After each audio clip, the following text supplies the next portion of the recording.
Bhasin sir hi, good afternoon. कैसे approach करना है मार्केट्स को? जब से वो आपने कॉशियस स्टैंस का तड़का दिया, जब से आपने हेज करने की बात करी, मार्केट बिल्कुल वैसे ही बिहेव कर रहा है, वोलेटाइल है, परफेक्ट है हेज के लिए सर। तो अब इस समय मार्केट्स को आप लोग आईएफएल में कैसे अप्रोच कर रहे हो, और इस समय दोपहर की पिक्स का तड़का क्या होगा सर?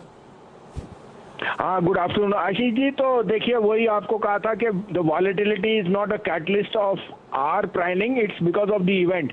अब इवेंट डिस्काउंटेड है।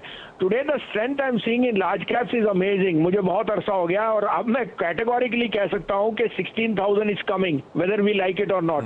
सो I think that mid caps में एक मच नीडेड करेक्शन थी, और आज आप देख रहे हो the laggards are the ones which have run up a lot, and the large caps Asian Paint, Infosys, TCS, you name, Reliance are leading from the front. तो I am extremely positive on the market. I think ये एक और aberration है एक दो दिन का, but Ashish ji, the bottom line is you will be surprised at the upside on the industrial growth, which is very very evident. Is second pandemic में India has responded, India Incorporated has responded brilliantly, and they've all upped their guidance. That is evident from the results. So again, जैसे आपको कहा, volatility for the next few days is evident, but we think last week of June or maybe first week of July we should be past that 16,000, which is a proverbial. Stock specific रहिए। आपको याद है, मैंने आपको Nifty 15,500 की put दिलाई थी 50 पे, वो 84 बिक गई। बैंक निफ्टी शॉर्ट कराया था, उसमें आपको 800 पॉइंट मिल गए। और अडानी एंटरप्राइज कल मेरा शॉर्ट था 1500 का, 1355 बिक गया। अब आपके लिए दो बाइज हैं, दोनों दिग्गज शेयर हैं जो हर एक के पोर्टफोलियो में होने चाहिए। आप कहें तो मैं शुरू करूं? अरे बिल्कुल सर, काफी दिनों बाद सिर्फ 22 की बात आप फिर से कर रहे हो, और आपने कहा 16,000 is coming whether you like it और not. We love it sir.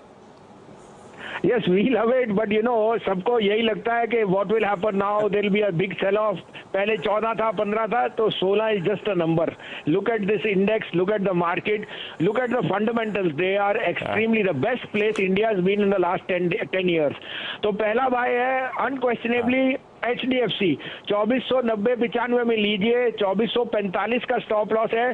2600 से 2650। 2600 इसलिए कह रहा हूं कि 5% अपसाइड मुझे अगले 2 दिन में ही दिखता है। दूसरा भाई है जिस पीएसयू ने सबसे अच्छे रिजल्ट दिए सारे पीएसयू बास्केट में, कोल इंडिया 5252 में लीजिए। Keep a stop loss of 47। This is headed to 165, 163 to 65, and that can happen in the next week और may be week after that. अरे वाह Bhasin sir, thank you so much. तो Bhasin sir अब confident वापस markets में, बीच की नर्वसनेस ग्लोबल इवेंट टलने के बाद अब 16,000 जल्द आपको आपकी स्क्रीन्स पे नजर आएगा। और आज 22 का तड़का है, कोई हेज नहीं है, और लार्ज कैप्स में खरीदारी की बात। एचडीएफसी और कोल इंडिया, इन दोनों स्टॉक्स पे दाव लगाइए। और एचडीएफसी अगर 2-3 दिन में 5% का मूव देने वाला है तो बाजार तो बढ़िया ही रहेगा। ऐसे में मार्केट्स के टेक्निकल्स का भी एक